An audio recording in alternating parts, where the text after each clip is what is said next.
a a search engine made accessing information easier than, like, going to a library and working out how their sorting system worked. It's considerably easier than that, but you still had to understand, how do I find this information? What am I Yep. trying to solve?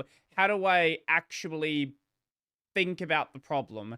Whereas what you're seeing with, whether it be Gemini, Grok, any of these tools, is basically outsourcing your critical thinking. And I don't think that's going to be healthy in the long run.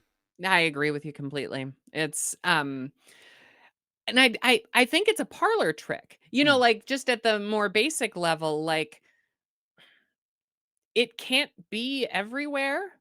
mhm, Like, even if they want it to be everywhere, it's still limited to the, physical device that contains it, and, like, we mhm, have interactions in the real world that can't be dictated by this, mhm. and I think at the end of the day, like, you're gonna see people, like you mentioned with how do I use Git, you're gonna see people hitting a wall, Mm. and I think where I see this, the bubble bursting is you're gonna see companies hitting a wall, where you're gonna see, um there's gonna be some issue, like, you talked about the database being deleted. You're gonna see some issue where some major company loses a boatload of money because of some outsourced process that Mhm. they weren't thinking about anymore, and when the lawsuits start flying, I don't know that it actually matters who it's decided is at fault, if it's the AI company, if it's the company that did the thing. I Right. think you're gonna see managers saying, "I don't know if I trust it." Right now, it's Right. shiny and new, but that'll pass, and when it does, and there's issues like this, we either have to solve the issues or we're gonna stop using the tools in the same way, and I think I lean toward the latter because I don't think like, unless we're talking implants and brains, it's not gonna be everywhere with us. Mhm. Not quite literally. One issue we're definitely going to run into, and it's already kind of starting to happen, is a lot of these smaller startup development firms, they are sort of, we're seeing a drop off in junior positions, and Yes. senior devs who know, like, who use these tools as a way to enhance what they're doing, like, who have a you've been doing this for 15 years, you're a well established developer, you know Yep. how to write code, but you're using this as a way to deal with things you don't want to deal with, that at a previous time the juniors would have been dealing with. Right. And I think a lot of these companies are betting on the fact that it's going to get to a point where you can eliminate the juniors and Mhm. immediately jump people right into that senior position. And I don't know if that's going to work out for them in the long run. I Right. think we are legitimately going to see an issue of like a skill vacuum where the older people are kind of like, they're getting ready to retire and there's no one there to replace them. It's like it's like the issue of legacy COBOL code, but across Yes. the entire industry. Absolutely. I was gonna say we saw this, and the thing is COBOL did not go away, Mhm. and neither did COBOL positions. And, it's still like if you wanna learn it, it's pretty lucrative. Like I learned it and like I was never hurting for work. Like this is definitely a thing. Um, yeah, that doesn't necessarily mean that I recommend it to everybody because like you're dealing with perception a lot, Mm.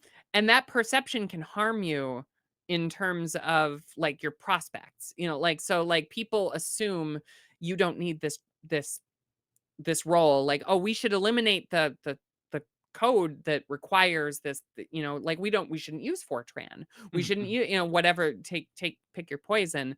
Um and when you're dealing with that, you not only have to convince people to bring you in, but you have to convince people that the thing you learned was worth learning.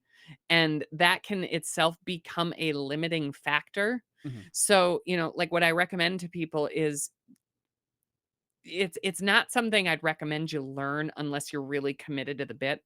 Mhm. Mhm. And like in my case, I was always fascinated by the technology of yesteryear. So like for me it made Right. sense. Right. Right. Um it's like I wouldn't necessarily tell people to go learn Java just because you like Android. Mhm. Mhm. That's Mhm. like, that doesn't necessarily, these things are not the same, there are different reason like, you should learn Java if you like coding in Java, and if you don't like coding in Java, don't learn Java. Do Mhm. something you like to do. Don't learn COBOL just because you want a job, because you're gonna have to be convincing people of your passion for the thing. Mhm. Because there are people with a passion for the thing. And so, like, it's really a simple matter of if you want to do the thing, you have to actually want to do the thing. And then I think people will hire you, even if it's in a kind of junior training role position. But Mhm. I think getting back to the AI bit, people like hiring managers are going to start to think, oh, we don't need to hire for that. The problem is the people who programmed your COBOL system died. Yeah. They're not there any like, you can't hire them because they're dead now. Mhm. So, like, we need to this is a problem that is going to have to be solved one way or another. I think a lot of people are gonna replace COBOL code with crummy, like, other Right. I've heard people JavaScript. getting hired to like port COBOL to C sharp and other things like that. C sharp is the COBOL for 20 years from now. C There's gonna be sharp is so much. Microsoft skinned Java. There you go. For Yes, there any of the C sharp fans out there, have fun with Yep, that it is one. there's gonna be so much legacy jobs in C# and .NET, and, like, they're gonna be good government jobs, but, like, I don't think that's going away anytime soon, Mhm. and, because, it's inertia, Mm. and I think right now it feels like the world is pulling forward, Mhm. but I think when these tools start to have problems, and I think we're already starting to see a little bit of that, um I think that bubble's gonna burst, Mm. and it's either gonna burst or it's not gonna burst, and if it doesn't burst, I guess we just have to hope it does a good job. Mm. But I'm actually pretty confident it's gonna this feels a lot like the dot-com era in '98, not Yeah, n everything you put .com into everything. Like you have for there was a period where during earnings reports companies would just mention AI and that would be a way for them to go like Taco Bell for example. They talked about AI drive-throughs. what was it? I'm shopping for dishwasher right now, and I'm looking through last year's model versus this year's model, and they're adding AI I have an AI to rice cooker. yeah. It's I like don't know what the AI does. It's a we rice just cooker. It works great. we used to call that like a set point. That actually no, Like, that's actually what it is. It's like AI temperature control, but it's uh-huh. just like it automatically shuts off when it gets too hot. Yeah, we've had that for 80 years.